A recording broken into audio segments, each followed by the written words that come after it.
Salut tout le monde et bienvenue pour ce nouveau numéro de Biathlon en live. Alors pour ce nouveau numéro, nous allons débriefer la deuxième semaine des mondiaux de Pokljuka et faire un bilan de cette quinzaine mondiale. Nos tops, nos flops et les moments forts qui ont marqué ces mondiaux. Nous ferons un tour complet de ces mondiaux slovènes. Pour débattre de tout ça, on retrouve nos historiques, Romain, Émeric, Marine. Salut les amis, comment allez-vous ? Salut, ça va bien toi ? Salut Marine et Émeric. Très bien et toi ? Bah impeccable, hein, beaucoup de choses à dire. Alors, une cinquième personne nous a rejoint pour ce podcast. Alors, c'est un petit nouveau sur Biathlon en live, mais un habitué des podcasts sport. Hein. Il est producteur chroniqueur de la chaîne YouTube First Team, spécialisé dans l'actualité du basket américain, sans oublier le cyclisme, le foot, le rugby, la Formule 1, les sports de combat, mais aussi, et c'est ce qui va nous intéresser aujourd'hui, hein, bien évidemment, le biathlon. Bonjour Paul, j'espère ne pas avoir dit trop de bêtises. Non, c'était parfait, c'était même hyper élogieux. Salut Damien, salut tout le monde. Ouais, le biathlon, Salut. c'est un peu mon petit côté caché que j'essaye d'assumer dans certaines émissions et où on aime bien me rembarrer quand j'essaye d'en parler. Donc là, je suis ravi de pouvoir en parler avec des gens dont c'est la passion. Ouais, voilà, il paraît hein, que toi-même, hein, tu es un grand fan de biathlon.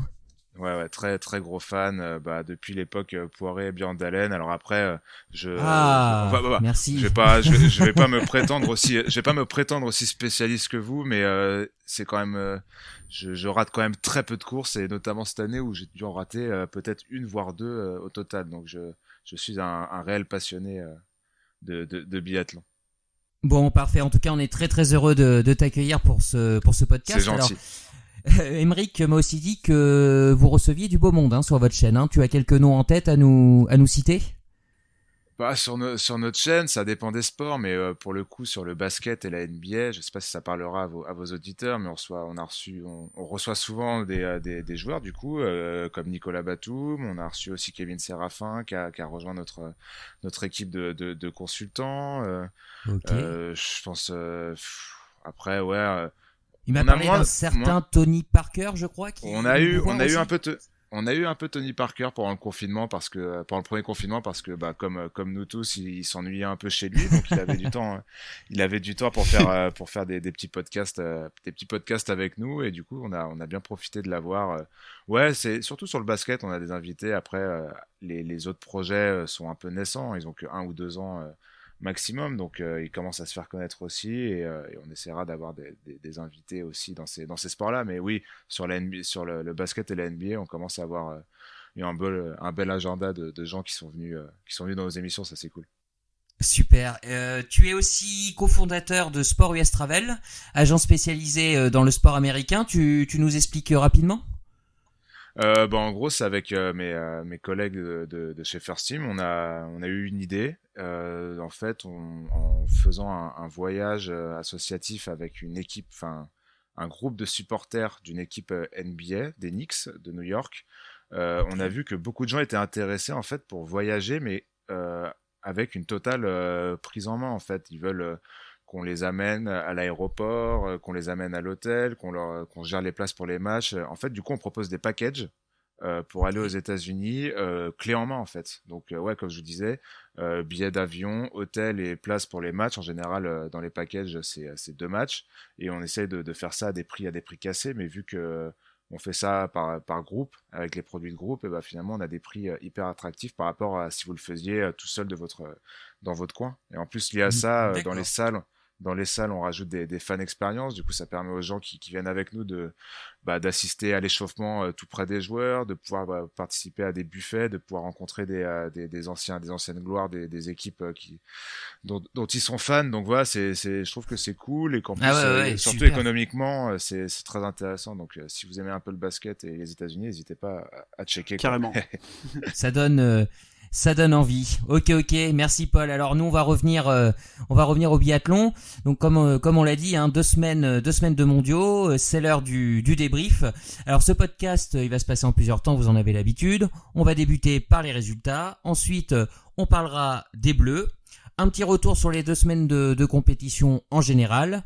Un point sur le classement de la Coupe du Monde, hein, car ces mondiaux, c'est aussi des points pour le gros globe. On évoquera le programme de la prochaine étape. Hein, il y aura une petite pause. On retrouvera nos biathlètes que début mars. Un point IBU Cup, pardon, vous en avez l'habitude. Bref, encore un vaste programme. Si tout le monde est prêt, on peut y aller. Ça va pour vous ? Nickel. C'est parti. Ça va, parfait.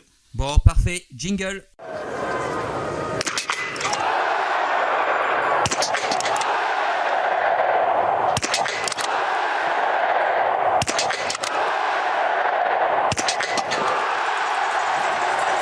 Émeric, on commence avec toi par les résultats.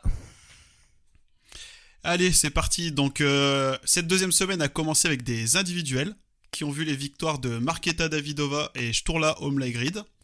Ensuite, on a eu le droit à un relais mixte simple de folie avec la victoire du duo français Antonin Guigona et Julia Simon. Samedi, nous avons eu les relais dames. Le relais dames qui a vu la victoire de la Norvège. Et ensuite, le relais homme qui a vu la victoire encore de la Norvège. Et enfin, en clôture, on a eu des Mastart avec la victoire de Lisa Teresa Hauser et une nouvelle victoire de Sturla Holmlegrid. Merci Émeric. Alors, on l'a dit, on va commencer par nos bleus. Cette deuxième semaine, un titre donc pour le relais simple mixte, une médaille de bronze pour Quentin Fillon-Maillet hier sur la Mastart, ce qui nous fait 7 médailles, donc 2 titres au total, ce qui est pas mal. Et pourtant, je sais pas, j'ai un petit sentiment d'être resté un peu sur ma faim. Est-ce que c'est plus un sentiment qu'il y a une deuxième semaine qui a été plus difficile, ou alors est-ce qu'il y a une déception globale autour de ces 2 semaines ? Bah tiens, honneur à notre invité, Paul, je te donne la parole. Bah, on en parlait un peu en antenne tout à l'heure, avant de commencer ce podcast. Moi, je pense qu'on a ce sentiment-là parce que finalement, ce dernier week-end s'est pas passé de la manière dont on aurait aimé. Et quand je dis ça, je pense surtout au relais où on était quand même très attendu, où on a fait des bons, on a fait quand même des bons derniers résultats. Pour les hommes, on était même champion du monde en titre. Et au final, les 2 relais sont passés vraiment complètement à côté de leur course pour des problèmes divers et variés. On a notamment parlé du fartage pour les filles. Pour les hommes, c'est plus compliqué avec un Quentin Fillon-Maillet qui est allé sur la note pénalité. Donc je pense qu'en fait, c'est ce prisme-là qu'on a avec ces dernières courses qui finalement n'ont pas été très réussies. Pareil pour la Mastart aujourd'hui des filles. Et bon, il y a quand même cette médaille de Quentin Fillon-Maillet qui vient un peu sauver l'honneur de la journée du week-end. Mais en fait, je pense que c'est dû à ça, parce que moi, je pense que sinon, les mondiaux français sont quand même très réussis. On en parlera plus tard, j'imagine. Mais je pense qu'on reste sur ce prisme de ces 2 derniers jours où, pour le coup, on s'attendait à beaucoup mieux. Ah, mais je suis tout à fait d'accord. C'est l'esprit humain. On reste souvent figé sur les dernières images que l'on a d'une compétition. Et malheureusement, ça efface un peu du coup tout ce qu'on a réussi de beau avant cette deuxième semaine de compétition. Mais ouais, c'est plus un sentiment d'une deuxième semaine difficile en fait, du coup, qui reste sur ça. Mais le bilan global, il est clairement bon. Et sans Martin Fourcade. On s'en sort bien. Et sans Martin Fourcade de plus, ouais. Tout à fait. Marine, une médaille de moins que l'année dernière. Est-ce que ça a joué justement peut-être sur ce sentiment d'inachevé, ou c'est vraiment ce dernier week-end ? Comme mes collègues, je pense qu'effectivement, on retient beaucoup les dernières images des mondiaux, à savoir, aujourd'hui, il y a quand même Quentin qui, au bout du suspense, est allé chercher une médaille. Il a brisé la malédiction. Tant espérée, on va pas se mentir. Mais oui, c'est vrai que les relais, c'est clairement, c'est une surprise de faire podium sur aucun des 2, de pas faire podium sur un seul des relais. Ouais. Ah bah tiens, justement, j'ai une stat à ce sujet-là. Le relais femmes, sur les 15 dernières courses, il avait jamais fait plus en Coupe du Monde, hors championnat du monde, il avait jamais terminé au-delà de la 7ème place. Et là, sur les mondiaux, il termine 8ème, quoi. Donc c'est vraiment il y a un truc de vaudou. Mais ouais, c'est maudit, quoi. C'est vrai. Et puis Romain, peut-être qu'aussi ces relais et ces Mastart, c'était peut-être les courses qu'on attendait tous, justement. Ah bah c'est le dernier gros week-end des championnats du monde. Les relais, on sait que c'est des courses vraiment attendues, où c'est toute une nation en fait qui court après la médaille. Ces courses à 4 biathlètes et bon, c'est Mastart. Je sais qu'elles aiment, que tous nos auditeurs, tous les fans de biathlon adorent ces courses, et ce sont les dernières épreuves qui bouclent ces championnats du monde. C'est vrai, oui, que je rejoins mes collègues. le bilan global de l'équipe de France est bon. Surtout grâce à cette première semaine qui a été extrêmement bonne, avec des médailles chez les féminines sur les courses individuelles, mais également chez les masculines, même 2 sur une course sur le sprint homme. Et tu disais même qu'on était en avance sur la saison dernière. On était en avance même, donc le bilan était très très bon en première semaine. Malheureusement, ça s'est un peu ralenti, il a un peu tassé par un mauvais week-end, faut pas se cacher, le week-end n'a pas été bon pour les Français ce dernier week-end. Heureusement, Quentin sauve un peu l'honneur, c'est un peu l'éclaircie française de ces dernières courses, mais globalement, voilà, ce sont quand même des bons mondiaux et des bons mondiaux sur Martin en plus, donc voilà, c'est pas mal. Je trouve que même l'équipe de France s'est bien débrouillée. Ok. Après, je pense que oui, Marine. Si je peux rebondir sur je pense pour les filles, le relais, le résultat du relais, ça a été vraiment un coup de bambou et difficile de se relever après ça sur la mass start. Je pense que ça a vraiment joué un gros rôle. Il y a eu un impact, un impact psychologique sur les performances de la mass start. Ouais. Bon, il y a quand même eu une bonne nouvelle cette semaine. Il y a eu un nouveau titre. Le titre sur le relais single mixte. Et d'ailleurs, ce titre, il a mis fin à pas mal de polémiques. On va pas revenir en largeur dessus, mais cette composition a été assez contestée, alors par les suiveurs, notamment. Au final, il y a le titre au bout. Est-ce que pour vous, c'est quand même une belle revanche pour Antonin Guigona et Julia Simon, justement, d'être allé chercher ce titre un peu contre les vents contraires? Pour moi, clairement, c'est la plus belle médaille de la France avec, je dirais, celle de Simon Détieux. Ouais. Je trouve que il y a tellement un message fort. Alors Simon Détieux, qui est, on le sait, on en a parlé dans le précédent podcast, mais qui est dans l'ombre de ses coéquipiers, qui fait pas de bruit, qu'on voit qu'il peine, il cravache, il n'y arrive jamais. Et cette médaille, elle est venue, et ça s'est finalement pas joué à grand chose, pour l'or, mais cette médaille d'argent était géniale. Et oui, cette médaille d'or pour Antonin Guigona et Julia Simon, c'est tellement beau. C'est après, oui, je peux en parler. J'ai eu vent de tous ces messages en gérant un groupe de supporters. Il y avait une déferlante alors je vais peut-être pas dire de haine, mais en tout cas de mépris envers Antonin Guigona et même Julia Simon. Tout le monde les enterrait. Alors c'est vrai que moi, quand j'ai vu la composition de l'équipe, j'ai été surpris au début. Je me suis dit, c'est bizarre, c'est pas Emilia Jacquelin, parce que tout le monde attendait Emilia Jacquelin et Julia Simon sur ce relais mixte pour la France. Mais en fait, finalement, je me suis dit, c'est pas si bête que ça, parce qu'on voyait quand même qu'Emilien Jacquelin sur l'individuel était un peu cramé. Il était pas en pleine forme. Antonin, lui, il avait pas fait le 20 km, donc il avait pas mal de fraîcheur, et on sait qu'Antonin, c'est un spécialiste en la matière, comme Julia Simon, qui avait à cœur de se racheter après des débuts compliqués. Et ils ont réussi à nous sortir une course mémorable, incroyable, face à des duos 2 étoiles. Il y a qu'à voir le relais mixte norvégien. T'as le premier numéro mondial et la première, Thierry Lecoff et Johannes Bö. T'as les spécialistes en Italie, Lukas Hofer et Dorothea Virer, etc., etc. Et voilà, ils ont pas tremblé, ils ont fait une course de patron, et je trouve qu'ils ont envoyé un message fort. Et une fois plus, on voit qu'une course de biathlon ne s'écrit pas à l'avance, et que voilà, c'est la magie du biathlon. Et Julia Simon et Antonin Guigona ont parfaitement répondu à toutes les critiques. Paul, tu as vibré devant ce relais? Ouais, moi je suis complètement d'accord avec Romain. Moi je trouve que l'idée de mettre Antonin Guigona était une bonne idée, dans le sens où comme tu l'as bien dit, on a vu que de 1, Emilien Jacquelin avait déjà l'air cramé sur l'individuel, et de 2, il fallait aussi penser au relais qui avait le lendemain ou le surlendemain, je sais plus. Donc l'idée était bonne. Et en plus, on sait qu'un mec comme Antonin Guigona, c'est un mec qui se transcende quand il est au contact de ses coéquipiers, quand il est dans un environnement en équipe, quoi.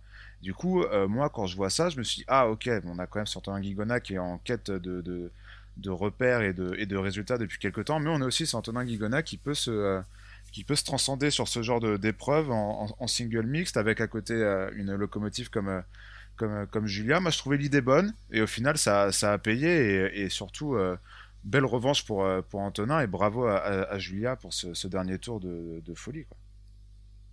Et une belle gestion aussi du staff de l'équipe de France, parce qu'au final tous les remplaçants ont pris part à ces mondiaux, on a laissé personne sur la touche, donc ça a peut-être joué aussi. franchement, c'était pas plus mal parce que quand tu vois les fins de mondiaux, tu sens qu'il y avait, même en ayant fait courir tout le monde, il y a une grosse fatigue. Ouais. Ah, c'est clair. On les voyait tous les Français. Ouais.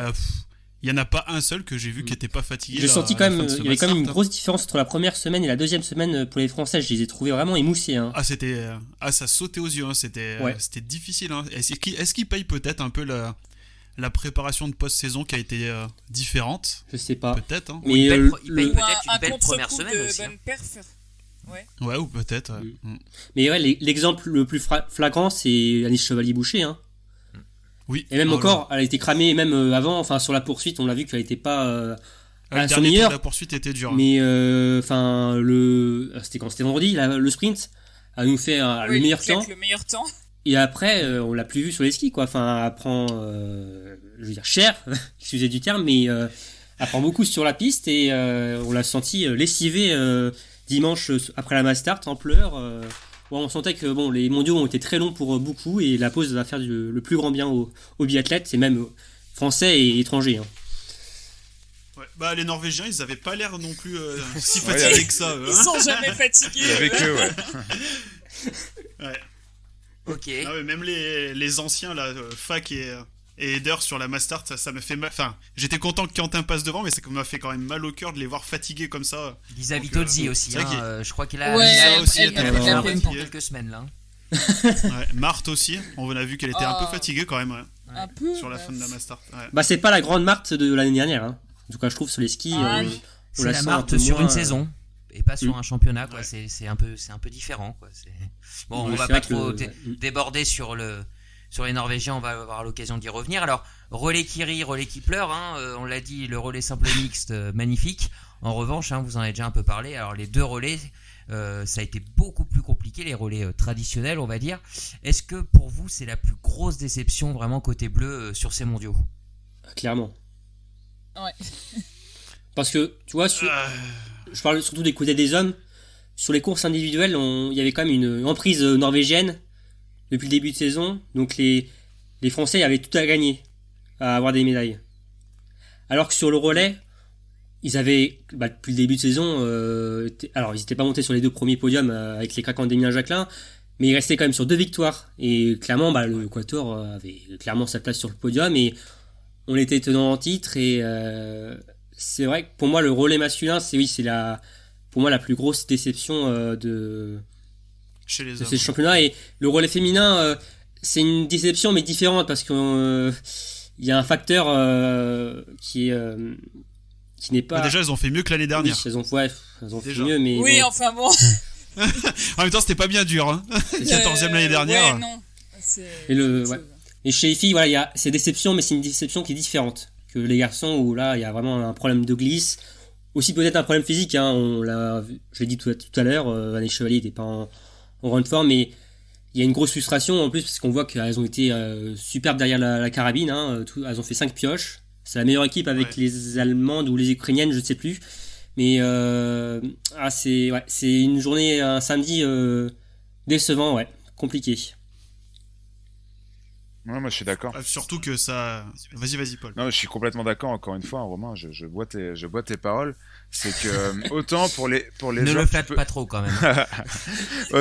autant pour les hommes, je pense que t'as de quoi être vraiment vraiment déçu, notamment dans la physionomie de course. Je pense que c'était physique en fait. Moi, même si Lucas Hofer est très rapide, Quentin Fillon-Maillet n'est pas un coureur qui, à 100% de sa forme, se prend 25 secondes sur les skis par Lucas Hofer. Et ça a été le cas avec pas mal des relayeurs. Mais là, pour le coup, les filles, il y a eu un facteur différent. C'était ce problème de glisse qui, du coup, a tout de suite joué sur les formes physiques instantanément. Et pour le coup, elles luttaient pas à armes égales, en fait. Et là, pour le coup, c'était biaisé. Mais finalement, le résultat est le même. Et c'est deux belles déceptions. Là, on attendait des médailles et des belles médailles, quoi.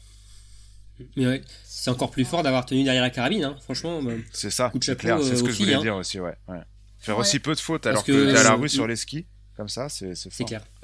Je trouve que c'est plus triste pour les filles parce que toute l'année, on leur dit quand vous mettrez les balles, vous serez sur la première marche du podium, etc. Là, elles font franchement on va le dire, une course parfaite. Et moi, je l'ai vu dès le deuxième tour d'Anaïs Chevalier. Je dis, mon Dieu, je sens qu'il y a un truc qui va pas là. Ça va pas. Et ça devrait pas être cette configuration-là. Je le sentais pas du tout. Et elle a confirmé mes dires. Et quand elle a fini, qu'elle a perdu tout ce temps dans le dernier tour. Et en plus, quand t'as pas la bonne glisse, mais tu t'épuises vraiment pour rien, quoi. Et du coup, donc là, elles ont fait le job. Elles ont fait tout ce qu'il fallait. Elles pouvaient pas faire mieux. Et ça fait une 8e place. Elles sont même derrière l'Autriche qui fait 15 pioches. Pourtant, derrière la Pologne. C'est pas une nation qui avance. L'Autriche, à part Lisa, qui est exceptionnelle à ski. Mais franchement, moi j'étais tellement triste pour elles parce qu'elles ont tout fait. Pour le coup, elles ont mis les choses en place. Et ça fait 3 ans de suite que le podium des mondiaux leur passe sous le nez. Et là, franchement, c'est vraiment, elles n'ont pas de chance, quoi. Les problèmes de glisse, quand ça veut pas, c'est difficile de faire autrement. Hein. Oui, non, mais après, voilà, faut. Les étoiles, c'était encore pas aligné. Il y avait un peu, mais pas tout. Ce sera parfait dans un an. Voilà. Merci Romain pour cette magnifique transition. Justement, alors bon, pour conclure sur ce sujet, donc les relais pour vous, c'est bien la grosse déception côté bleu, pour des raisons différentes, que ce soit les dames ou les hommes. Mais voilà, c'était vraiment peut-être les médailles les plus attendues. Elles ne sont pas arrivées. En revanche, ces mondiaux, alors on le rappelle, 7 médailles et 2 titres, c'était la dernière grande répétition avant les JO de Pékin qui auront lieu dans moins d'un an, en février prochain, normalement. Encore une fois. Normalement. On croise les doigts. On croise les doigts, ouais. Est-ce que c'est quand même des mondiaux qui vous donnent confiance justement pour aller chercher des breloques en Chine l'hiver prochain ? Ouais, si nous refont une saison comme cet hiver, il n'y a pas de raison que ça ne le pas. Puis on sent que Quentin, il va avoir à cœur, je pense, de faire une très belle saison l'année prochaine. Après, il va certainement, j'espère le contraire, il va certainement pas gagner le Gros Globe cette saison. Et je pense que l'année prochaine, il va être encore plus motivé qu'il l'a été cette année. Il va essayer de tout donner. Et sur les mondiaux, je pense que, sur les JO. Ça risque de tout casser. Après, il y a toujours le facteur Johannes à prendre en compte.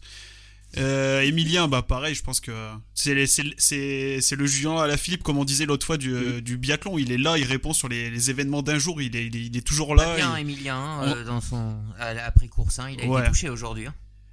Quand vous disiez tout à l'heure justement que les Bleus étaient peut-être un peu à bout physiquement, mentalement, on l'a vu sur les interviews d'après-course. Waouh. Mais t'imagines, t'arrives, t'es bien placé, tapis numéro 1, là tu mets 5 balles dehors, tu comprends pas, après tu te tapes 5 tours de pénalité, il y a de quoi être totalement démoralisé, c'est clair. Et pour revenir au JO, les filles l'année prochaine, je pense qu'elles pourront pas nous faire quand même une 4e saison avec le moment clé de la saison où elles passent en grande partie à côté. Donc non, moi je suis confiant pour l'année prochaine pour les JO et j'espère qu'ils ramèneront au moins autant de médailles. Ça serait. Alors il y aura peut-être le relais simple mixte. Le mixte simple, il y sera pas. Mais toutes les autres y seront. Ouais. Ok. Donc on peut espérer au moins 6 médailles, quoi. Paul, 6 médailles. Ça te parle pour l'année prochaine ? Ouais, moi j'y crois à fond. Et j'écoutais Stéphane Buccio en interview qui disait cette année on était quand même attendu au tournant avec le départ de Martin. Certains nous prédisaient le pire, etc. Finalement, je trouve que l'année est plutôt correcte globalement. Ces mondiaux sont plutôt réussis. On vient d'en parler assez longuement. Je trouve que c'est des bons facteurs, c'est des bons indicateurs pour l'année prochaine. Alors évidemment, moi, côté français, je suis pas inquiet, que ce soit pour les garçons ou pour les filles. Après, quand je regarde la concurrence, c'est là que je m'inquiète un peu. Je vois un Johannes Beu qui, pour lui, c'était quand même une année de transition, donc forcément, il ronronne un peu. Il vient d'avoir un enfant, il a un peu, mine de rien, un peu laissé le biathlon de côté pendant l'intersaison.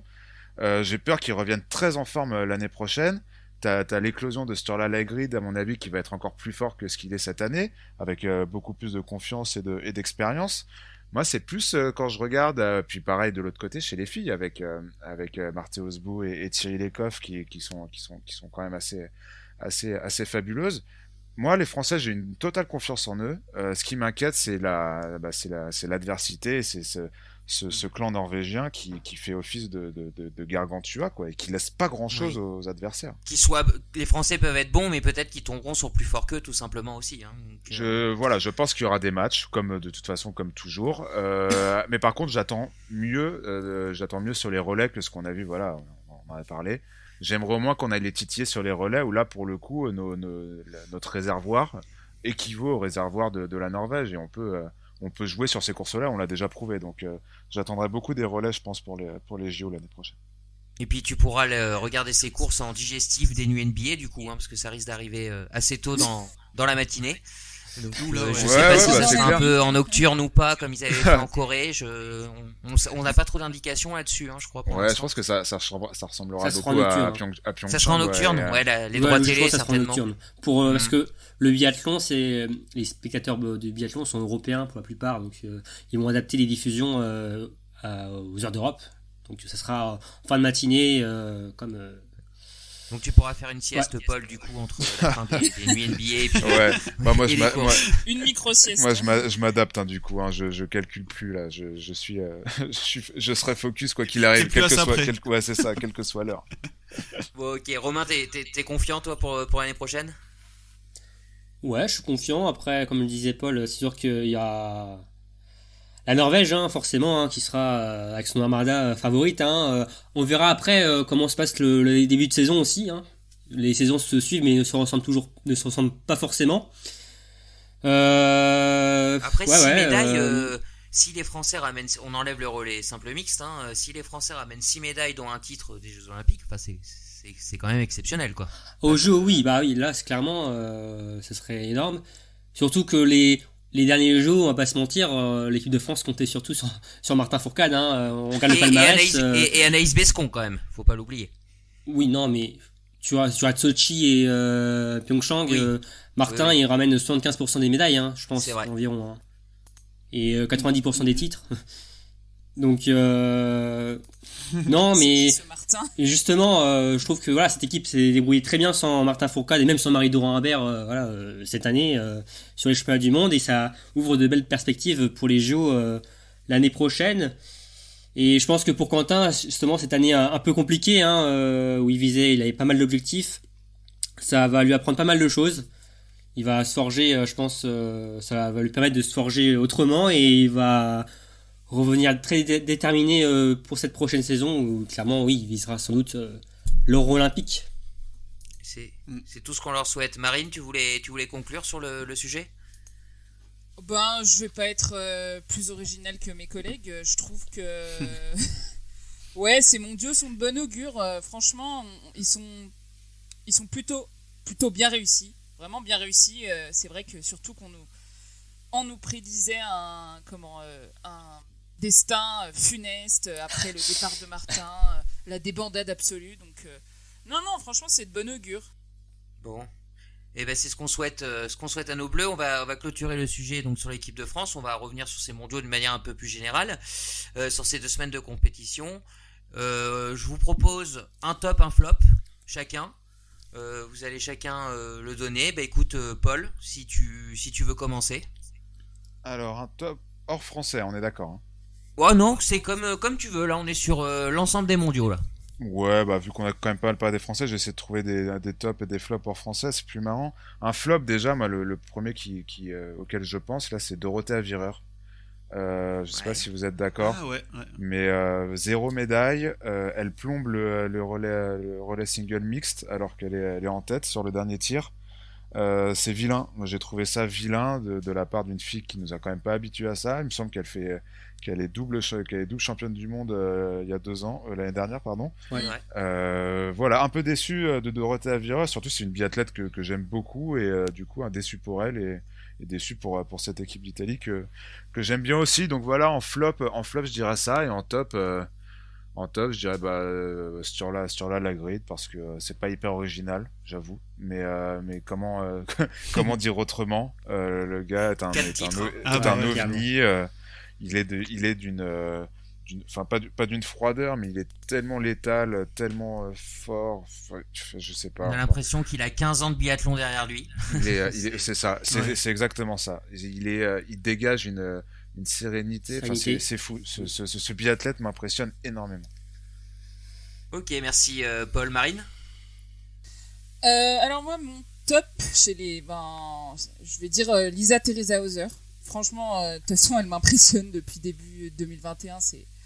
C'est dingue. C'est elle qui a marqué le plus de points pendant ces mondiaux, plus que Thierry Lecoff. Elle a fait que des top 10, deux médailles individuelles, dont un titre, et elle a porté le relais mixte jusqu'à la 2e place de l'Autriche, qui était franchement vraiment une grosse surprise. Donc franchement, mon top, c'est Lisa Hauser, bien sûr. Et flop, et je le dis avec beaucoup de tristesse, c'est Marthe Olivou. Voilà, elle a ramené des médailles sur les relais, mais sur les relais, elle n'a pas été en plus hyper tranchante. Et en individuel, à l'image d'aujourd'hui, voilà, elle a échoué malheureusement. Et franchement, c'est une biathlète que j'apprécie beaucoup. Donc, je suis triste pour ces mondiaux parce que c'était la reine des derniers mondiaux. Et là, je pense qu'elle a pris un sacré coup de bambou. Ok, merci Marine. Romain, on t'écoute. Alors moi, pour mon top, j'avais prévu de dire Sturla Holmlegrid, mais bon, je vais changer du coup. Désolé. Varier un peu. Non, t'inquiète. Mais c'est vrai, oui. Holmlegrid, pour moi, c'est un extraterrestre. Enfin, ce qu'il fait pour sa première saison en Coupe du Monde, c'est du jamais vu, tout simplement. Mais bon, je vais aller de l'autre côté de la Norvège. Enfin, je vais dire Thierry Lecoff, chez les féminines, qui pour moi a réalisé c'est la grande reine d'essais mondiaux. Hein, et je pense qu'il n'y a pas de doute. Elle revient après l'an dernier où elle avait complètement raté ses mondiaux à titre individuel. Là, elle confirme. Et en plus, voilà, elle fait coup double en prenant le large au général de la Coupe du Monde désormais. Ouais, on en reparlera, tout à l'heure. Donc pour moi, voilà, elle a tenu son rang. C'est la récompense de 2 années magnifiques pour la Norvégienne, hein, au haut niveau, parce que pour ceux qui regardent le biathlon depuis quelques années, peut-être pour eux c'est normal de voir Thierry Lecoff comme ça briller tous les week-ends, mais pour les personnes qui regardent le biathlon depuis peut-être 5, 10, 15 ans, Thierry Lecoff c'était les montagnes russes, j'ai envie de dire. C'était vraiment difficile. La régularité, et depuis qu'elle a le coach, son nouveau coach Patrick Otterberg, je suis désolé pour le nom mais le coach italien s'est transformé, elle a évolué et c'est devenu vraiment une biathlète complète et ça s'est magnifiquement transformé. Enfin, elle a ébloui le stade de Pokljuka ces 2 dernières semaines et c'est entièrement mérité. Et sinon, en termes de flop, je veux dire l'Allemagne. 2 médailles. Oui. 2 médailles d'argent pour l'Allemagne, pour cette nation qui est la plus grande nation du biathlon avec la Norvège ou même la Russie. D'ailleurs, la Russie qui a un flop avec une seule médaille de bronze sur ces mondiaux. Ouais, c'est à l'image de leurs 2 dernières saisons. Ouais. Du coup. Donc, pour moi, les Allemands, aucun titre, qui ont dû encore compter sur leur expérimenté Arne Pfeiffer. Une équipe qui a du mal à se renouveler, qui arrive à peine, qui arrive pas à sortir la tête de l'eau avec sa nouvelle génération. Même si Abri en IBU Cup, on le voit, on va en reparler tout à l'heure, mais c'est difficile et ouais, pour moi c'est ça mon flop, c'est être les Allemands. Ok. Aymeric pour conclure. Eh ben moi mon top, j'en ai déjà parlé le week-end dernier. C'est mon pote, c'est Jake Brown. Non mais c'est exceptionnel, un Américain 12e, ça arrive pas toutes les 2 secondes, puis il se qualifie pour la Mastart. Bon après, il est arrivé ce qu'il est arrivé, il a fini 29e. Mais il était là. J'étais quand même content de le voir là, quoi. Ça me faisait plaisir. Il a bien été aidé par Emilien pour pas finir dernier. Oui, c'est ça. Non mais sinon pour être un peu plus sérieux, Johannes Dalle pour pas choisir comme vous. Je trouve qu'il a fait d'excellents mondiaux et il a gagné pas mal de points pour le général. Il ressort avec 2 médailles individuelles. Il a pas fait de relais et pour moi c'est mon flop du coup mon top de ces mondiaux. Et pour choisir un flop, j'ai eu du mal à choisir entre ça va faire mal à Marine mais Justine. Pour moi j'ai hésité entre elle et Johannes Bö qui n'a pas fait de de médailles individuelles. Mm. Et je sais pas, entre les deux, mon cœur balance dans le mauvais sens. Mais pour moi, je peux pas choisir entre les deux en fait. C'est forcément les deux. Ok. Merci, Et toi, Damien Émeric. Pour moi, bah, écoute, Ah bah ouais, on t'a pas non, demandé. mais ouais. je vais Allez, reprendre au boulot. je vais reprendre un petit peu ce que vous avez dit. Mon top, pour moi, ça reste Thierry Lecoff. Voilà, comme on l'a dit, tu l'as dit Romain tout à l'heure, on en a parlé toute la saison. Thierry peut gagner le gros globe peut-être, elle peut être championne du monde peut-être, mais le problème c'est qu'elle est pas régulière, on la connaît, et puis bah là elle a répondu à tout le monde, hein. Donc elle est en tête du général, elle remporte 4 titres, hein, c'est ça. Ouais, donc 4 moi, titres. C'est la grande dame et la grande biathlète. Ouais, c'est ça. Et puis au niveau des flops, bon, on en a parlé tout à l'heure, mais moi ça reste les relais français, vraiment très très déçus. Je les attendais avec impatience et il y a eu des podiums, pas toute la saison, mais voilà, on arrivait sur une dynamique qui donnait vraiment des chances d'avoir quelque chose et puis on est passé à côté. Bon bah c'est dommage. J'ai aussi un En tout petit cas, top. Oui. De quoi? J'ai un petit top, juste vite fait. Oui. C'est Ingrid Tendrevold, la copine de Thierry Lecoff. Ah, ta copine. Oh, à chaque fois vous dites ça. N'importe quoi. Non, mais c'est vrai, je trouve que on l'a. Enfin, à Cravache aussi, tu vois, c'est un peu comme Simon Etieux qui est un peu dans l'ombre de ses coéquipières. Et elle a réussi à tout mettre en œuvre durant les mondiaux pour décrocher 2 médailles individuelles et le titre avec ses copines. Et non, je trouve des beaux mondiaux pour la Norvégienne. Faut pas l'oublier. Émeric, je suis sûr que t'as une petite stat au milieu de tout ça à nous glisser. Ouais, c'est une stat, ça risque de faire peut-être mal encore à Marie. Mais non, mais moi, j'étais obligé de passer devant. Si on regarde la place moyenne qu'a fait Justine sur ces mondiaux-là, c'est ses plus mauvais mondiaux individuels depuis qu'elle participe au championnat du monde. Donc, voilà pourquoi d'où vient mon flop en fait sur Justine. Voilà, je veux pas plus. Voilà. Non, tu enfonces le clou, Émeric. On a bien. Non, justement, je veux pas plus enfoncer le clou, mais c'est ça qui m'a sauté aux yeux et qui fait que c'est mon flop, quoi. Ok. Oui, non, mais on va pas. La parole est à la défense. Une réussite, ce serait faux. Non, je vais pas défendre. Pour elle aussi, c'est un flop. Elle les avait cochés, c'est son site préféré. Donc, oui, on va pas dire que c'était bien. Pas voilà. Je vais pas défendre. C'est un coup de massue. Bon, si je résume bien dans vos tops, vous avez cité Lagrid, vous avez cité Eckhoff, Tendrevold. Ça nous permet d'enchaîner sur le prochain sujet. 14 médailles pour la Norvège, un nouveau record qui datait.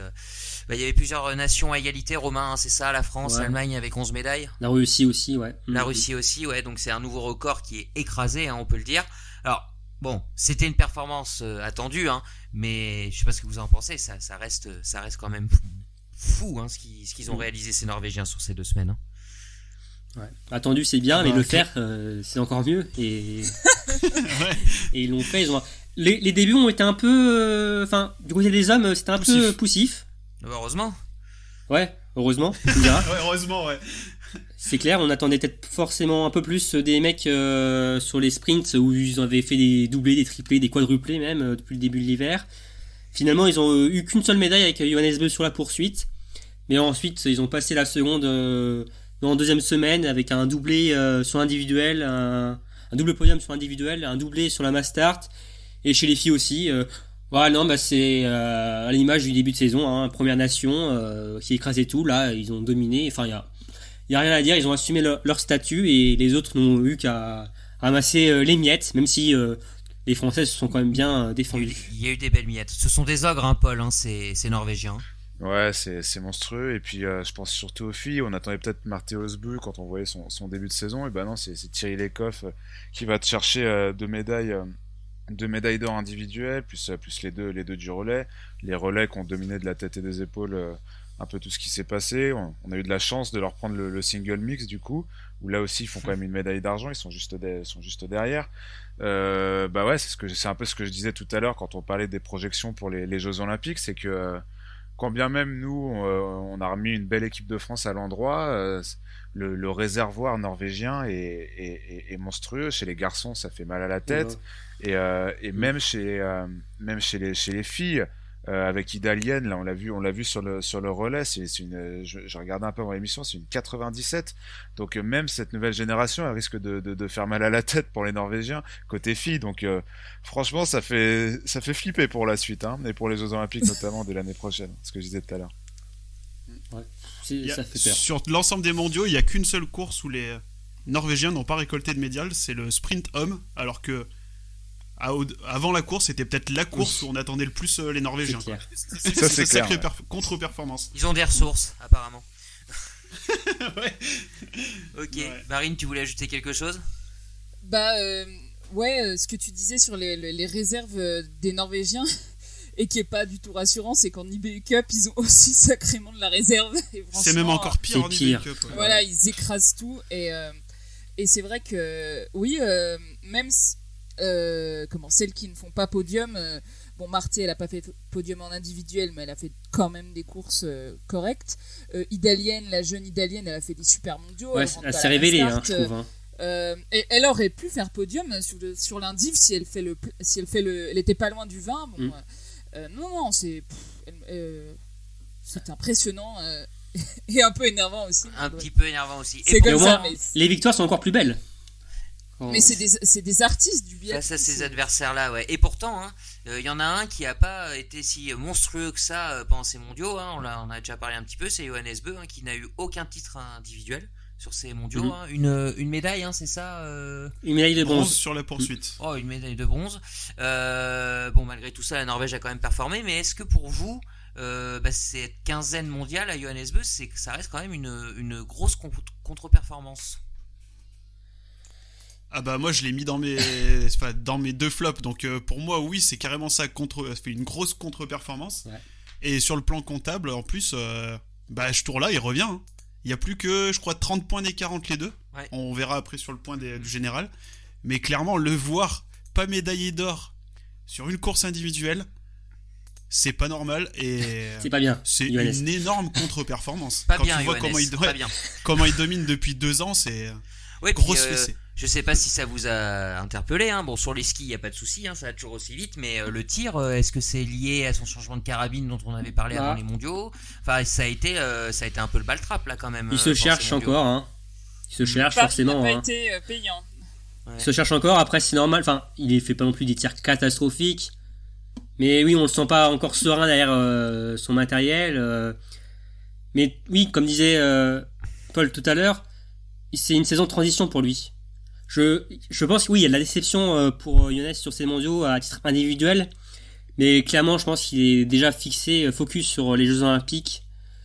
Et mais c'est vrai que Johannes, on l'attend toujours donc, sur les mondiaux. Mais si on regarde bien, en fait, ses stats, ses résultats, à titre individuel, Johannes a souvent du mal. Enfin, en tout cas, il est souvent médaillé, mais il n'arrive jamais à conclure, si j'ai envie de dire. À concrétiser. Ouais, à concrétiser. Il a 11 titres mondiaux, si je dis pas de bêtises. Et en tout, il en a que 4, entre guillemets, individuels. Et il en a rapporté que 1 maximum à chaque fois sur des éditions.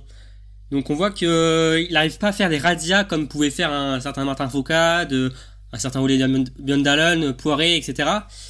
Et c'est vrai que il y a quand même de la déception par rapport à Johannes Beu, mais il va aller chercher, je pense, ce gros globe Après, quand même, quand et même, avec les Jeux Olympiques dans le viseur.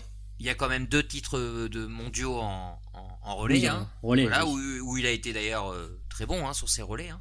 Faut pas l'oublier. D'ailleurs, placé chez Paul, hein, tu as vu, hein, il était placé en 3e position sur le relais homme, hein. Il y a eu une petite stratégie psychologique, hein. Ouais, j'ai vu, et ce qui était marrant, c'est qu'ils ont mis Christiansen en dernier relayeur pour les sprints, Oui. alors que justement, pour ses capacités de sprint, alors que justement, sa stratégie de pas mettre Johannes Beu en dernier relayeur, c'est justement d'avoir fait l'écart suffisant pour ne pas avoir à sprinter pour l'arrivée. Donc j'ai trouvé ça un peu marrant, mais C'est une double assurance, en fait. Ouais, comme on l'expliquait depuis tout à l'heure, le réservoir est si immense qu'ils peuvent faire un peu ce qu'ils veulent, je pense, avec les positionnements dans le relais pour continuer de toute façon à dominer ce genre de course. Donc ouais, pour revenir à Johannes, ouais, voilà, à la saison de transition, voilà, quand on lui demande pourquoi il a choisi ce moment-là pour changer sa carabine, c'est que justement il fait des tests pour les Jeux Olympiques de l'année prochaine.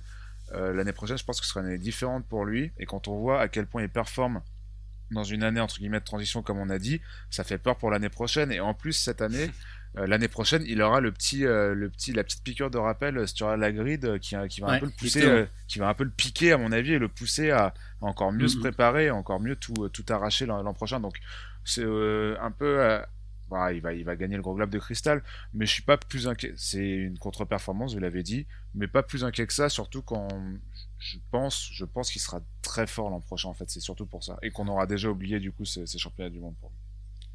Au début de saison, il était un peu désorienté avec le départ de Martin, il savait plus forcément où se situer par rapport à l'adversité, ça l'a un peu perturbé, mais oui, pour l'année prochaine, il sait maintenant qui est son adversaire, il sait à qui se frotter.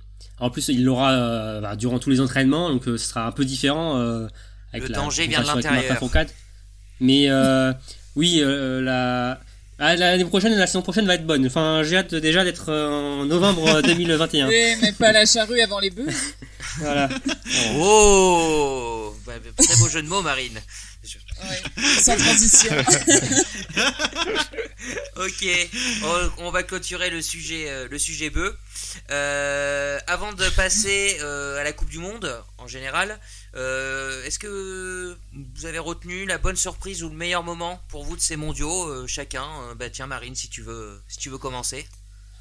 Ah, il faut choisir la bonne surprise ou le pire. Oui, ou le meilleur moment. Enfin, qu'est-ce que le meilleur moment pour toi de ces mondiaux? Ça peut être une bonne surprise, une émotion. Qu'est-ce que t'as retenu le plus? Voilà. Allez, je vais être chauvine et je vais dire le dernier tour de Julia parce que moi, j'ai regardé la course avec ma famille et ils avaient déjà enterré Julia en mode non, c'est bon, elle va pas se tirer. Si, mais vous y croyez pas, mais elle va se la faire dans la montée et tout et voilà, elle se l'est fait dans la montée, j'en étais sûre. Et voilà, je pense que je vais offrir des pastilles pour la gorge à Anne-Sophie Bernadi. non, franchement, elle va avoir besoin de repos, elle aussi. De dingue. Et je pense que Julia, elle prend des ascendants psychologiques assez forts par rapport à ce dernier tour, un peu à la Emilien justement, où à mon avis, elle va être regardée de travers par beaucoup de filles maintenant. C'est vrai qu'on l'a pas précisé, mais le coup tactique aussi du relais mixte, c'est ça, c'était un parcours qui était avec des montées sèches, des descentes escarpées. C'est vrai que Julia Simon et Antonin Guigona sont très très bons sur ce type de parcours. Elle a parfaitement géré la montée, Julia. Elle a démarré doucement pour finir fort. C'est vrai. En fait, elle a été. Alexis était inquiet parce qu'il trouvait que elle avait pas l'air bien à ski et tout. Et en fait, du début, elle était hyper stratège. Donc, gestion. Franchement, gestion de course magnifique. Ok, Romain. Je veux dire le tir d'Emilien sur la poursuite. Oh là là, parfait. La volée. Franchement, très clairement, j'ai jamais vu ça. Je vais être honnête. Sur des mondiaux, où tu joues une médaille à un titre mondial et c'était juste hallucinant ce tir d'Emilien Jacquelin. Même j'ai trouvé, c'est même pas le dernier tir, c'est vraiment le troisième. J'ai trouvé encore plus impressionnant. Même l'ensemble de la course pour moi c'est du grand art et franchement ce sera pour moi l'un des grands moments de ces mondiaux. Ok, Paul. Moi exactement pareil et je suis complètement d'accord. Il y a ce dernier tir que tout le monde a repris sur les réseaux sociaux et tout, mais c'est l'ensemble de sa course qui est fabuleuse et l'ensemble de ses tirs surtout, des tirs où il était plus dans l'adversité avec des gens à côté de lui qui tiraient aussi, où il a fait exactement ces mêmes tirs avec la même cadence et comme tu disais ce troisième tir qui est aussi pour moi encore plus fabuleux, donc c'est sans contestation possible pour moi le meilleur moment de ces mondiaux, c'est cette poursuite d'Emilien Jacquelin. Est-ce que Martin Fourcade, il était pas un peu jaloux? J'ai eu une interview de lui, quand on lui parle du tir d'Emilien, il dit oui, ça a déjà été fait avant, Heider tirait vite et tout. Non, mais je dis ça sur le ton de la plaisanterie, mais c'est du Martin dans le texte. Non, je pense qu'il est content pour son ancien coéquipier et ami. C'était marrant de l'entendre dire ça. Aymeric? moi, Jack Brown ça va sur sourire. Le sprint. Non, c'est pas Jack Brown. C'est la victoire de Marketa Davidova. Ouais. Parce que je l'aime bien. Comme toutes les filles. Il aime bien sportivement ou physiquement? Il aime bien les licornes. Je l'aime bien. D'accord. Non, j'aime bien les licornes et tout. Puis non, franchement, en vrai, ça m'a fait plaisir de l'avoir s'imposer. En plus, l'individuel, c'est une course où il faut très très bien tirer. Elle s'en sort avec un des rares 20 sur 20. On l'attendait pas sur Elle ça. s'impose Ouais, elle s'impose devant Anna Hubberg, celle qu'on attendait du coup sur ce format de course. Et pour moi, du coup, c'est mon moment. Pour pas choisir les mêmes que vous ou pas choisir forcément un moment avec des Français, ça sera mon moment de ces mondiaux. Ok, bah pour ma part, ça sera les mondiaux dans leur globalité pour la Oh, ouais, simple tu te mouilles pas. Oh, c'est mignon. Oui, non, mais je trouve, non, mais je vais dire sans déconner, mais c'est ça. Je trouve qu'on a eu des courses, Ouais. très intéressantes en fait. On s'est pas C'est ennuyé. Enfin, il y a eu d'accord. même sur les courses type sprint ou individuel, bon, où là c'est juste du tir, il n'y a pas de confrontation directe. Il y a eu des retournements de situation, il y a eu des beaux exploits. Enfin Ouais. voilà, je trouve. Et pourtant, il n'y avait pas de public. Et voilà, je trouve que du coup les biathlètes nous ont offert des bons mondiaux. Mais les mondiaux font que aussi l'atmosphère est différente et qu'il y a un peu plus de tension, quoi. Oui. Tu vois, mais c'est Moi, vrai que je trouvais que les courses étaient vraiment fabuleuses. Des courses mondiales, hein. Je me suis Ouais. déjà ennuyé, mais là, je sais pas, d'une manière générale, j'ai trouvé que c'était. Et le site aussi en lui-même, je trouve Pokljuka est magnifique, donc ça rend encore plus encore. Ah ouais. C'est vrai, c'est beau, vrai. c'est Encore mon plus Dieu. frustrant d'avoir pas pu y aller. Voilà. Ça va, Ok, je ok. suis allé l'an dernier, je suis allé au bon moment. Donc j'avais prévu ça, mais T'as eu ton moment voilà. de gloire. Enfin, de gloire. Tu t'es baigné dans le lac ou pas, Romain? Non, ouais, elle était un peu fraîche. J'ai même pas goûté, tu vois. Non, mais ok, d'accord. c'est vrai que Pas de pour pas de ceux marathon qui non plus. ceux qui veulent aller à Pokljuka, je vous encourage, c'est vraiment magnifique. Que ce soit Bled, le village avec le lac, que le site en lui-même, c'est très très beau. D'accord. Ok. Tous au bled. Ouais. Et puis je disais le petit moment fun aussi début de semaine avec Fred Jean hein, qui a fait son marathon. Promis, hein, Oui. accompagné Plus par. fun pour nous que pour lui. Franchement, quel con. Ouais, non, c'était rigolo. Il a tenu son pari. Allez, Ouais, bravo, on termine bravo, sur ces mondiaux. Hein, on se donne rendez-vous dans 2 ans hein, pour les prochains mondiaux qui auront lieu. Vous savez, Oberhof. Oberhof. à Oberhof, d'accord. Bah écoutez, il y aura du public, on le verra Dans un peut-être pas, stade tout mais neuf, hein. le public sera là normalement. Donc Dans voilà. un stade tout neuf. Ouais. Dans un stade tout neuf, ok, merci. Avant de passer au point suivant, on va dire au revoir à notre invité, à Paul. Merci beaucoup de nous avoir accompagnés sur ce débrief des mondiaux. Bah merci à vous, merci pour l'invitation. Ouais. J'ai passé un super Merci. moment et c'est toujours cool de parler et d'échanger avec des fans de biathlon. J'ai pas trop l'habitude moi. Ok, et puis continue hein, à tanner tes collègues hein, en plaçant du biathlon de temps en temps. Je on est avec continuerai, toi. vous pouvez être sûr que ça je vais continuer. Bon là, avec la fin des Ok. championnats du monde, bah, je vais peut-être en parler un peu cette semaine, mais après ce sera quand même compliqué de leur vendre. Quoi. Ah oui, Mais je ouais. vais toujours essayer. Et puis on vous le rappelle, hein, chers auditeurs, hein, la chaîne YouTube c'est First Team, hein, c'est bien ça. C'est ça. Donc merci. vous pouvez suivre toute l'actualité du basket notamment américain et puis de nombreux sports. Merci Tout Paul à et fait. puis à très bientôt. À bientôt. Merci à Merci. tous. Allez, Ouais, ciao, bonne bonne émission. soirée. Paul. Salut. On va passer à la Coupe du Monde dans sa globalité, hein, on l'a dit, hein, les championnats du monde c'est aussi des points, des gros points pour le classement. Émeric, tu nous fais un petit point sur le général, hommes et femmes, on t'écoute. Ouais, pas de souci. Donc, on va commencer par les dames. Allez, soyons galants. Thierry Lecoff. Allez, soyons galants, ouais. Thierry Lecoff, toujours en tête, 803 points, qui a augmenté un petit peu son écart, du coup, enfin, même bien son écart, avec Anna Hubberg qui a 765 points, et surtout avec Martelsbou qui a 759 points. Chez les hommes, Johannes Beu voit Sturla Holmlegrid se rapprocher petit à petit au fil des mondiaux. Il n'y a plus que 30 points d'écart entre les deux hommes. 869 points et 839 points. Johannes Dalleux, toujours 3ème avec 720 points. Et notre premier français, donc c'est toujours Quentin Fillon-Maillet qui est 4ème avec 678 points. Et juste, j'ai oublié de vous dire la première française, donc c'est toujours Anaïs Chevalier-Boucher qui est toujours 7ème avec 531 points. Ok, merci Émeric pour ces classements. On va d'abord parler des dames. Est-ce que pour vous, Thierry Lecoff, elle a mis un gros coup de massue sur le général ou c'est encore un petit peu tôt pour en parler? C'est encore un petit peu tôt pour moi, même si là, oui, elle a clairement pris les commandes de la Coupe du Monde, la dynamique est pour elle.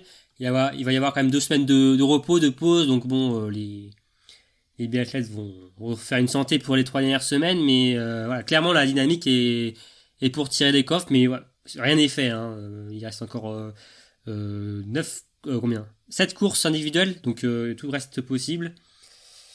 Donc ouais, un beau match, que ce soit chez les dames et également chez les hommes. Ouais, chez les dames, hein, et même, hein, tu le disais, Emmerich, hein, Marthe qui s'est fait dépasser par Anna Heuberg. Hein. C'est ça, elle a été dépassée pendant les mondiaux. Et même si on regarde avec les 4 plus mauvais résultats retirés, donc en fin de saison, l'écart est encore plus grand. Parce que là, on est à moins de 50 points d'écart sur le classement actuel entre Marthe et Tyrrell. Et si on retire donc les 4 plus mauvais résultats, on est presque à 100 points d'écart entre les deux filles. Ah oui. Du coup, Romain, c'est peut-être pas trop tôt pour dire que Tyrrell Eckhoff a mis un coup de massue sur le général, hein, ces 100 points d'écart. Ah bah 100 points, oui, d'écart. Après, il y a quand même toujours avec Tyrrell Eckhoff cette petite appréhension, hein, même si on voit quand même qu'elle a gagné en régularité.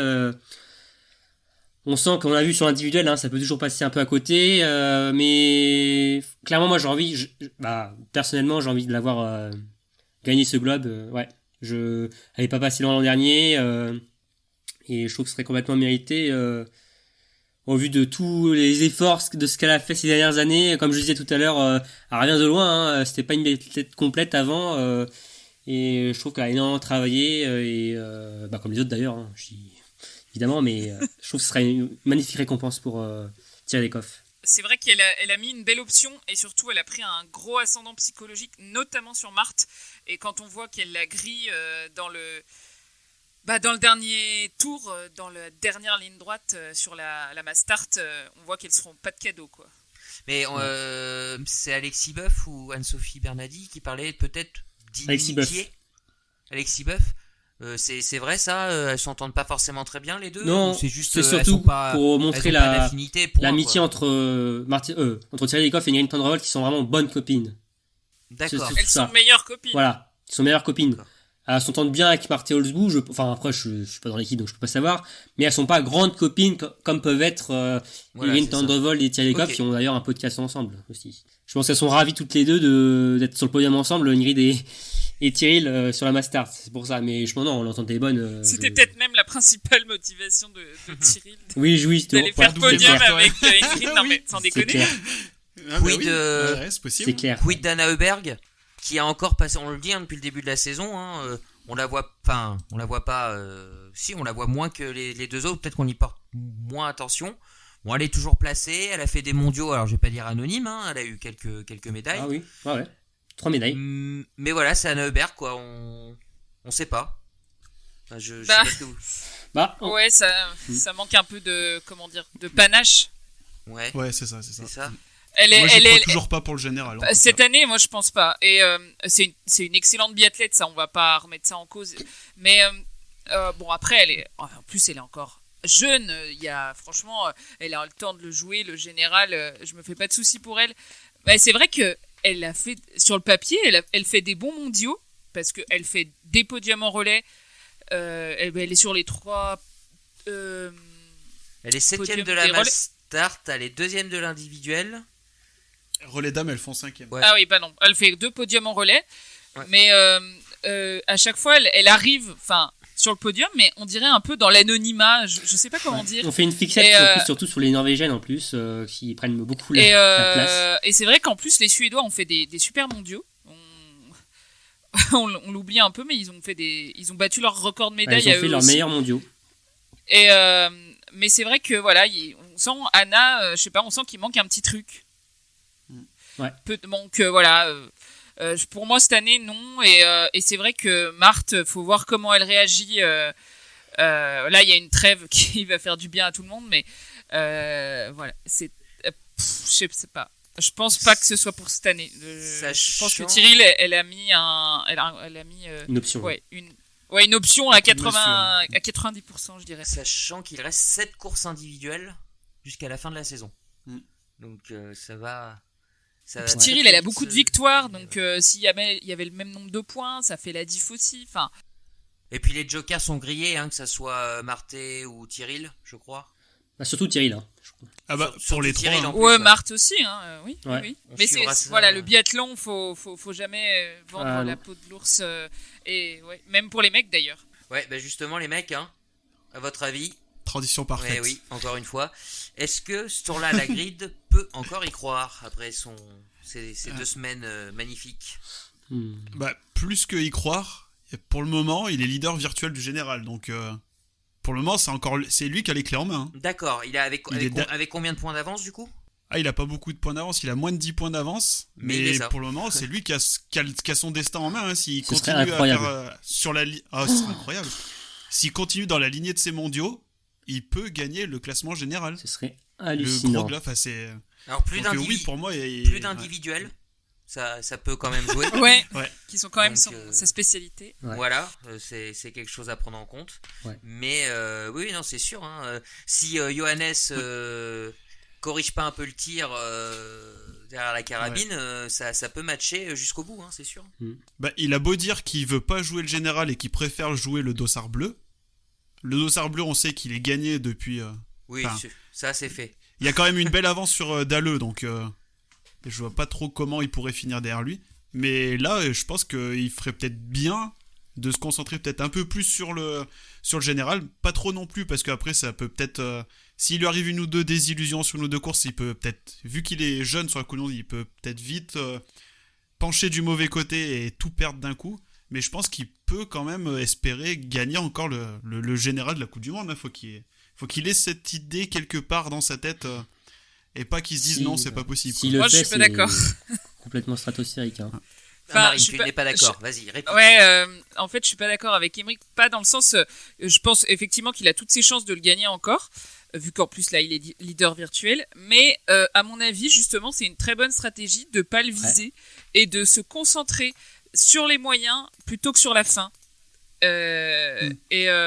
Et c'est comme ça en fait qu'il fait ses courses, qu'il fait ses résultats. C'est parce que c'est ça, il met les choses en place. C'est place. Ce que je dis, d'avoir quand même l'idée quelque part dans la tête. Quoi. Mais je pense qu'il justement il faut. Enfin, c'est pas qu'il faut pas qu'il y pense, mais pour moi c'est une bonne stratégie de pas trop y penser, de faire son biathlon. Et c'est en faisant ce qu'il sait faire qu'il fait ses belles courses. Donc il faudrait pas que ça le paralyse. Pour moi ce serait une pensée un peu parasite. Donc, mais je pense qu'il est dans cette optique-là. Hein. Il a la personnalité, en tout cas, de ce qu'on voit dans les médias, dans ses interviews ou quoi. Il a l'air d'être dans cette optique-là, de pas vouloir y penser. Quoi. Qui continue de méditer et puis de faire ses courses.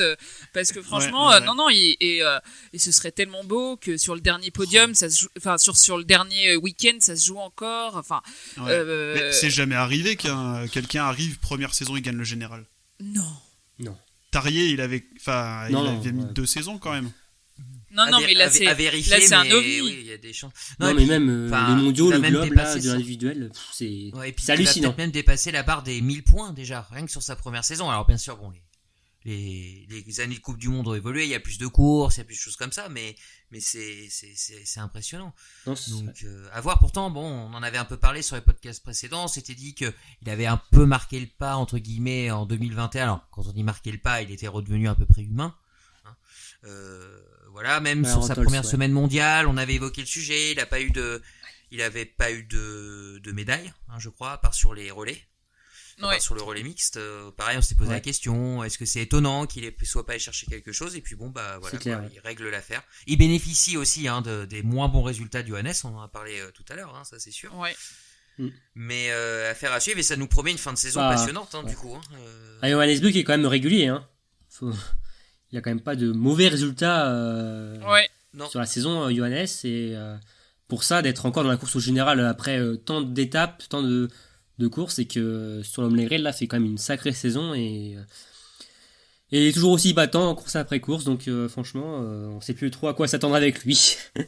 Après, le fait de sentir justement que Legrid est très proche de lui au général, ça va peut-être amener un regain chez Johannes qui, effectivement, je pense que c'est un biathlète qui a besoin d'adversaires en fait. Enfin, Martin lui a manqué sur le début de saison, il l'a signifié, et justement de sentir que mince, il y a un autre, je suis pas tout seul et il faut que je me concentre là-dessus. Peut-être ça peut le redynamiter un peu. Je me dis nous offrir en tout cas une belle fin de saison. Je crois beaucoup. Et qui malheureusement, Romain, dernière étape qui ne se passera pas chez les 2 concurrents en Norvège. Hein. Non, c'est exactement ça. Malheureusement, comme la plupart des épreuves nordiques, Il n'y aura pas de Coupe du Monde à Holmenkollen en fin de saison. Et alors, on va rester en Scandinavie à Östersund pour la dernière étape. Donc, on seront décernés les différents globes, dont les gros pour le classement général. D'accord. Ce classement général, donc les 2 premières places c'est réglé. Par contre, pour la 3e, chez les hommes, ça se resserre un petit peu. Et on voit Quentin Fillon-Maillet pointer le bout de son nez. Il s'est bien rapproché, il a reperdu un petit peu du coup aujourd'hui, parce que Dalleux a fini devant lui.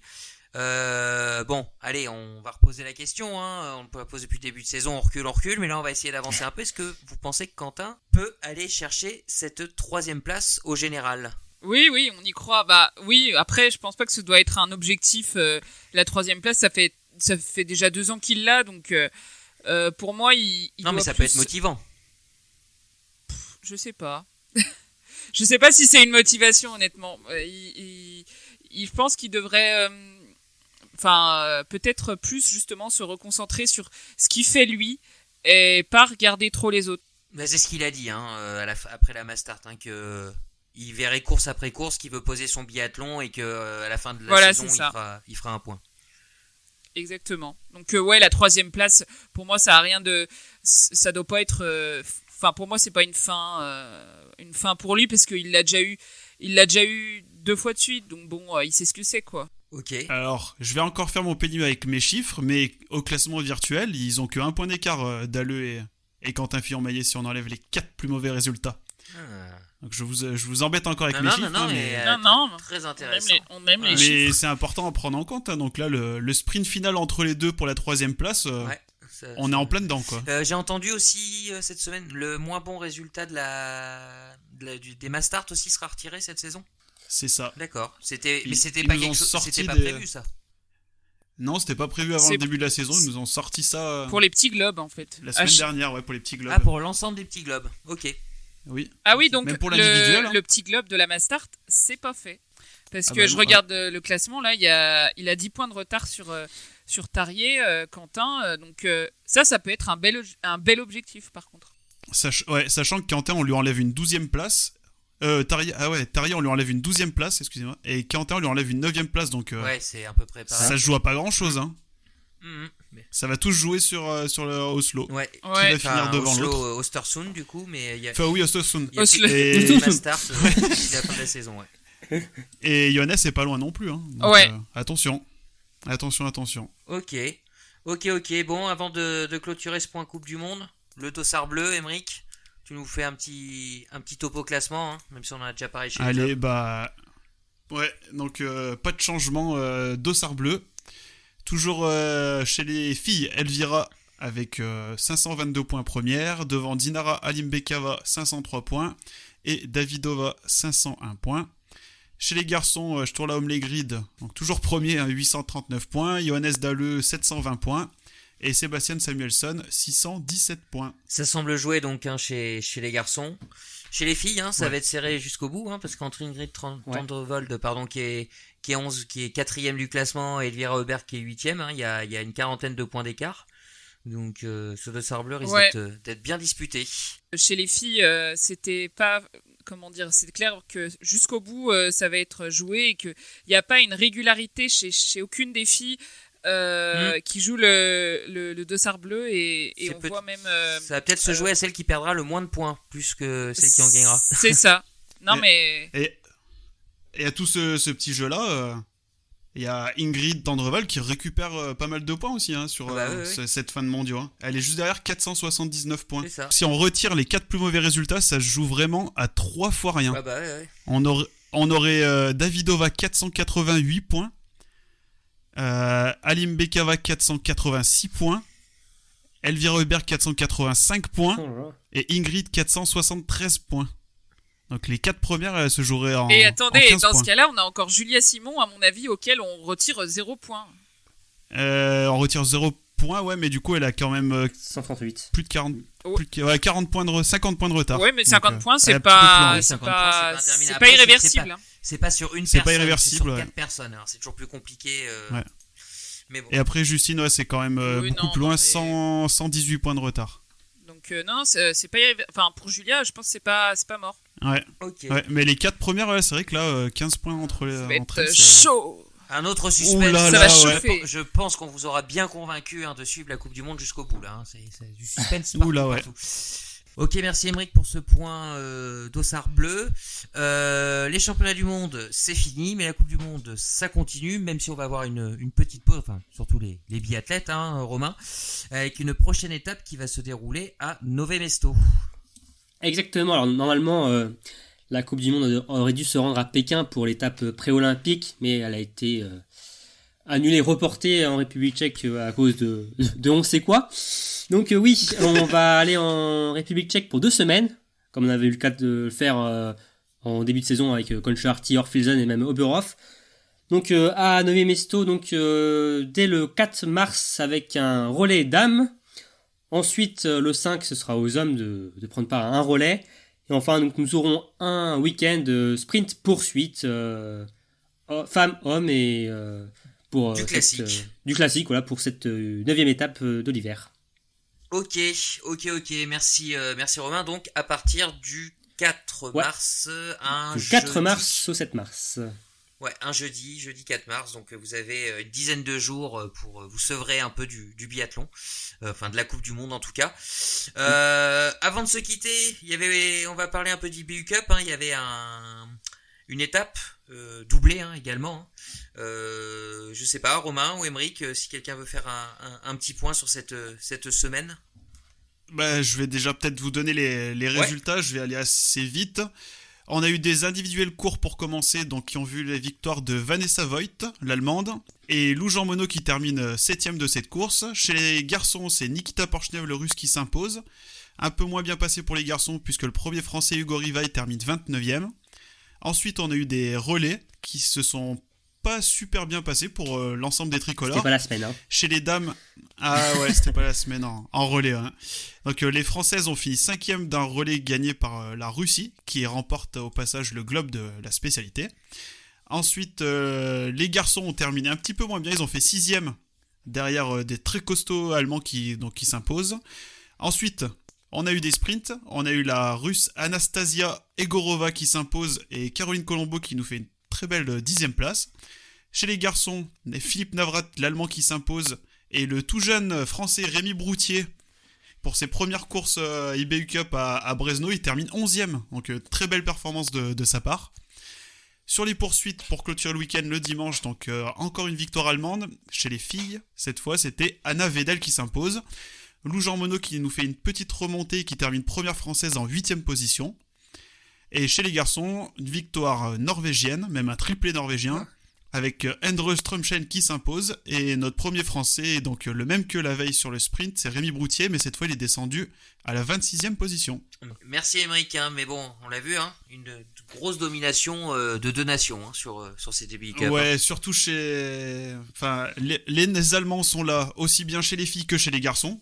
On a Vanessa Voigt et Anna Wedel donc, qui remportent 2 des courses individuelles, mais qui, depuis le début de la saison...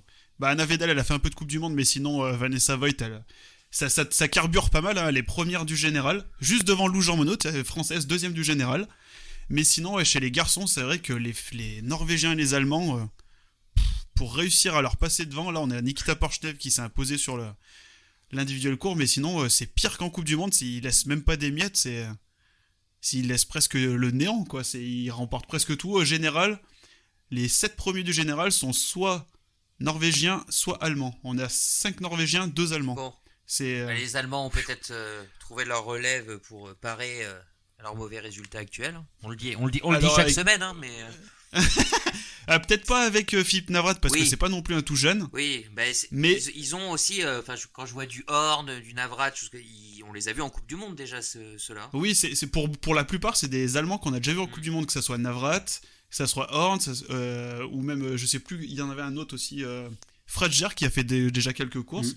Mais sinon, on a un Justus Strelo, qui a fait un très bon premier week-end à Brezno, là, donc la semaine dernière. Et après, on a Dominique Schmuck aussi, qui avait fait sensation sur les... On en a déjà parlé, hein, sur les championnats allemands en début de saison. Après, on a Donhauser aussi, qui est un petit peu plus loin. Mais oui, la relève allemande commence à pointer le bout de son nez. Hein. Et les places en équipe A norvégienne vont vont coûter cher d'ici quelques De années. plus en plus. Il va falloir jouer des là, coudes. Il va falloir jouer des coudes. Le général, ils se tiennent en 3 fois rien. Les 7 premières places, donc là, qu'entre eux, il y a 70 points d'écart. Et pas sûr qu'on revoit Erlen Bjørntegard en Coupe du Monde sur la fin de saison. Ouais. Il nous fait pas des week-ends exceptionnels et les jeunes devant, je pense qu'il va pas y être aussi. Peut-être aussi, on en parlait avant, comme Caroline Colombo. C'est pas... Ouais. Pour le moment, si on doit suivre au résultat en IBU Cup, pour la 6ème place, ce serait plus Lou Jean Monod. Ouais. Clairement, après, est-ce que Lou veut jouer le général de l'IBU Cup ou aller faire ses premiers pas en Coupe du Monde? Je pense qu'elle dirait pas non à Je pense que la question, elle est vite répondue, non? Ouais. Ouais. Puis, après, il faut voir aussi l'avis des coachs. S'ils oui, comptent après. vraiment sur Caro ou pas. Et chez les hommes, pour l'équipe de France, une 6ème place tournante, on le rappelle depuis le début de la saison, sauf sur ces mondiaux. Il y a des bruits de couloir, il y a des tendances qui se dégagent ou non? Moi, je vois Emilien revenir. Ouais. Je sais pas vous, Romain et Marine, mais Emilien, je pense bien qu'il va revenir. Il était en IBU Cup cette semaine? Non. Non. Il prépare non. les mondiaux juniors qui débutent fin février. Là. C'est le Mais prochain très belle rendez-vous. transition, Romain, merci à toi. Justement, donc pas d'IBU Cup avant la semaine du 7 mars. Et justement, c'est bonne raison, c'est qu'il y a ces championnats du monde jeunes et juniors qui vont débuter le 27 février prochain. Ça, Romain? C'est ça exactement, à Obertillac en Autriche. Donc les mondiaux jeunes et juniors, et malheureusement, je ne crois pas que ça soit diffusé par la chaîne d'équipe. Si, il y a les courses les 3 et 4 mars qui sont diffusées. 3-4 mars, ok, d'accord. Alors diffusé sur le site de l'IBU? Non, sur l'équipe 21. Ah, d'accord. Ça La sera chaîne diffusé l'équipe. donc La chaîne sur le d'équipe, site de l'IBU. mec. Oui, la chaîne. Oh, j'ai du mal. Du coup, c'est quoi? C'est les poursuites Ça doit être les sprints et poursuites, les deux. Ça doit être les deux et trois. Il me semble que c'est. Le 3 mars. Sprint poursuite, j'ai 3 entendu mars, ça. c'est les poursuites. C'est les poursuites. Ouais. Donc ça doit être sprint poursuite, 2 et 3 mars, non. et pas 3 et 4 mars. Ah oui, d'accord. Oula, Non, j'aurais bien aimé voir les relais. Ouais. Le 3 mars, il y a 2 poursuites différentes. Les jeunes et juniors, du coup. Oui, Ok. jeunes et juniors, il y a 2 catégories d'âge. Ça fait même 4 poursuites. Ok. Un gros programme bon. jusqu'au 6 mars. Jusqu'au 6 mars. Les résultats seront à retrouver bien évidemment sur biathlonlive.com. Et donc la sélection, Romain, t'as ça sous la main, je crois. Ouais, exactement. Alors, donc comme je le disais, il y a 2 catégories, il y a jeunes et juniors. Alors pour l'équipe jeune dames, il y aura Fanny Bertrand, Maya Clotens, Océane Michelon et Jeanne Richard. Et du côté des hommes, il y aura Mathieu Garcia, Edgar Génie, Jacques Jefferies et Valentin Lejeune. Et donc pour l'équipe de France junior, alors il y aura sans doute des noms un peu plus connus que les auditeurs connaissent. Alors du côté des dames, il y a Camille Benet, Paula Beauté, Ève Bouvard et Sophie Chauveau. Donc la plupart des noms, on les a vus en IBU Cup cette année déjà. Et du côté des hommes, c'est également la même chose avec Emilien Claude, qu'on a vu en Coupe du Monde, Oscar Lombardo également, Sébastien Mahon et Éric Perrault. Donc une belle équipe où je pense qu'on peut ramener quand même pas mal de breloques. Quelques Beaucoup médailles et de puis chances de médailles. des jeunes qui doivent avoir des fourmis dans les jambes, qui n'ont pas pu se confronter au niveau C'est mondial cette saison pour les raisons qu'on connaît tous. Donc affaire à suivre. Et encore une fois, ces résultats vous les trouverez bien évidemment sur notre site internet. Écoutez, je pense que là on a bien fait le tour. On a parlé de tout ce qu'il y avait à parler. Donc voilà, 2 semaines de mondiaux qui se terminent. Nos bleus sont fatigués, nous aussi un peu quand même, on peut le dire. Ça va nous faire du bien la petite pause, ouais. Oui. Oh là, la trêve est importante. Ouais, ça a été intense. Merci à toutes et à tous de nous avoir écoutés. Encore une fois, merci à Paul qui nous a rejoint pendant ce podcast, d'avoir participé avec nous. Romain, Marine, Émeric, à très bientot. À bientôt, Damien. Avec plaisir. C'était un plaisir, ces mondiaux. À bientôt pour l'apéro. Ouais, à bientôt. Avec plaisir, Marine, avec très grand plaisir. Avant En Charente. 18h, bien évidemment. Bien sûr, avant 18h. Avant 18h, donc ça fait commencer l'apéro à 16h, mais bon, il n'y a pas de Pas problème. d'heure. Voilà, il n'y a pas d'heure pour l'apéro. N'oubliez pas, comme d'habitude, vous pouvez nous laisser vos commentaires, vous liker, partager, tout ce que vous pouvez ce podcast. Et puis, on vous dit à très bientôt pour un nouveau numéro de Biathlon Live. Ciao! Salut! À plus! Ciao!